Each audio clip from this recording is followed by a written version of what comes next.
Everyone. My name's Daniel Hooper, and I'm a lecturer at Kanda University of International Studies.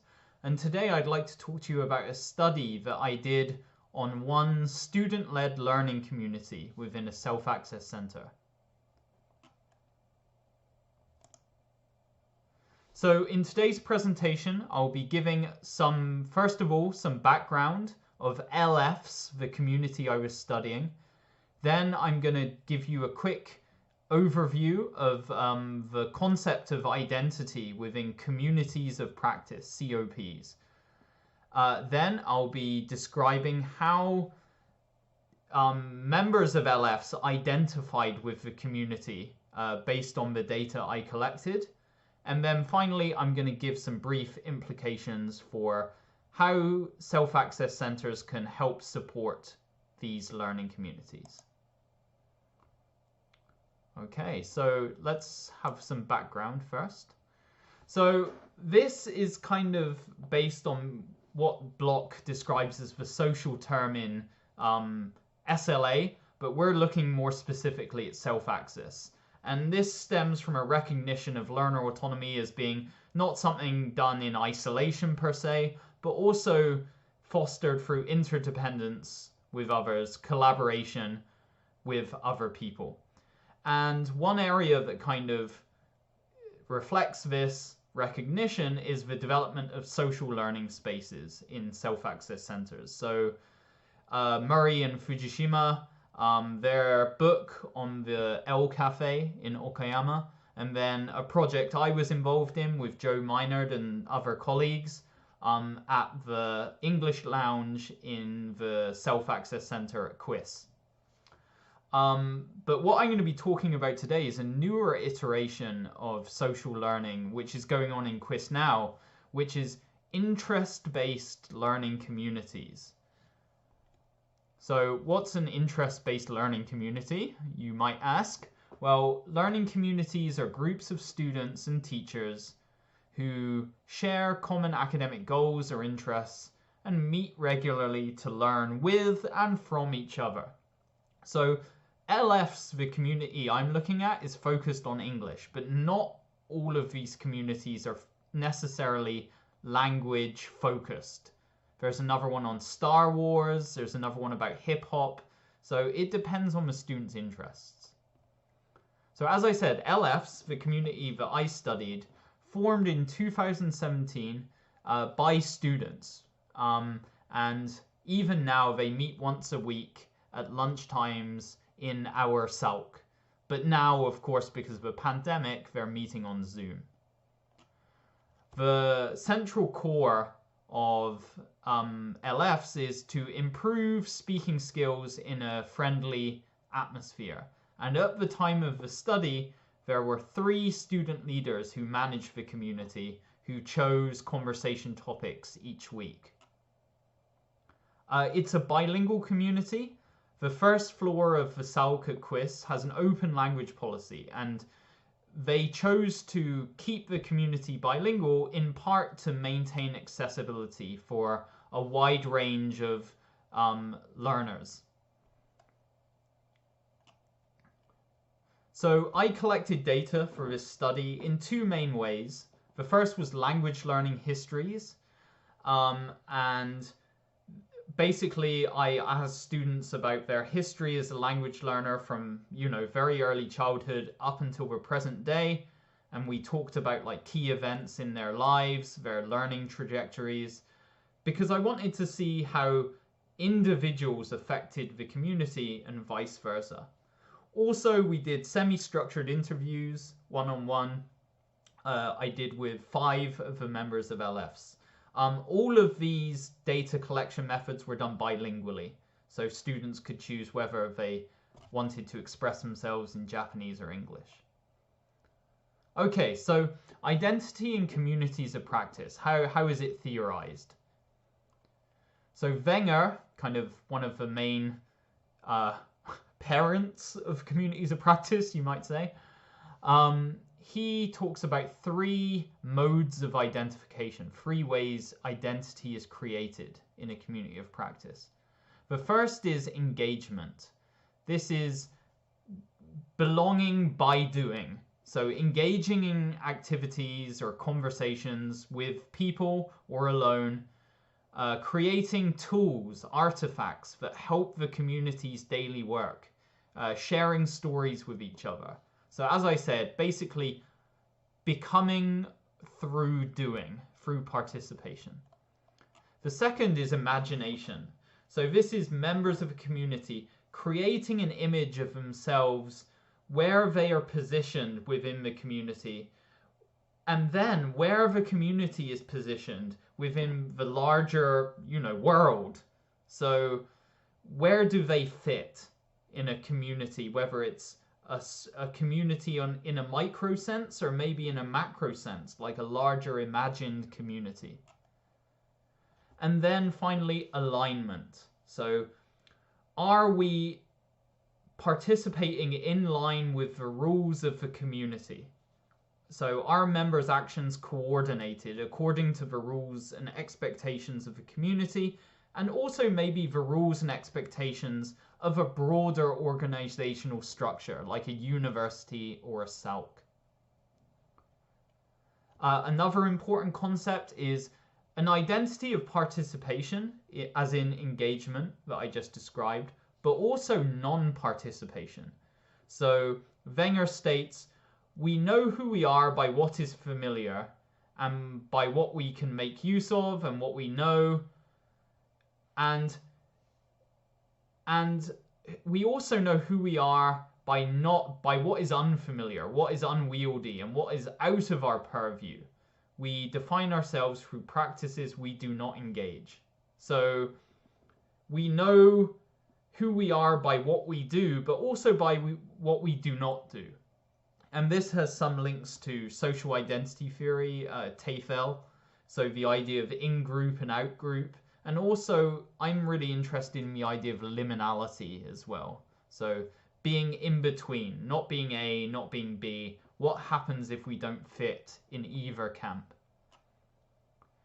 Okay, so what did I find from my data from LFs? So in terms of engagement, members identified by the importance of accessibility in LFs. Members would often talk about how LFs should be accessible. They had a strong kind of bond with this part of the community's domain. And it also came from their learning histories. Many members had tried to join another community but felt excluded and unwelcome, which drew them to LFs. And actually, originally, LFs was created, according to the original founder, basically in opposition to another community that they saw was, or not in opposition, in response to another community that they saw was maybe slightly elitist. Also, the idea of socializing. Many members saw socializing as just as important, if not more important, than English learning. But this caused some identity issues where there was conflict between what some people saw as the goal of the community and what others did. Some people saw it as for English learning, some people saw it as for socializing, and this affected their identity too. Finally, everyday conversation. This is what people saw as the main point of this community. And this was LF's regime of competence, what they defined as competent practice, whether people could participate in everyday conversation. And this term is in inverted commas because it's kind of unclear what this means. To some people, this meant slang. To some people, it meant literally everyday conversation. Some people, it meant kind of native English. So it's tied to their view of the larger imagined community of English users.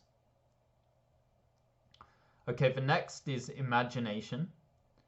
So how did they imagine themselves? So I mentioned this before. Many members kind of position themselves in opposition to another area of the SALC called the English Lounge. Many members stated that they saw the English Lounge as hard to enter, slightly elitist, only for like really fluent speakers. And they position themselves in opposition to that. We are what the English Lounge is not. Also, people imagine their position in relation to near-peer role models. These are role models like, for example, community leaders who were relatable to them and plausible ideal future selves. So we're not talking about native speakers here. We're not talking about teachers. We're talking about people who are similar to them. This is based on bandura, like self-efficacy.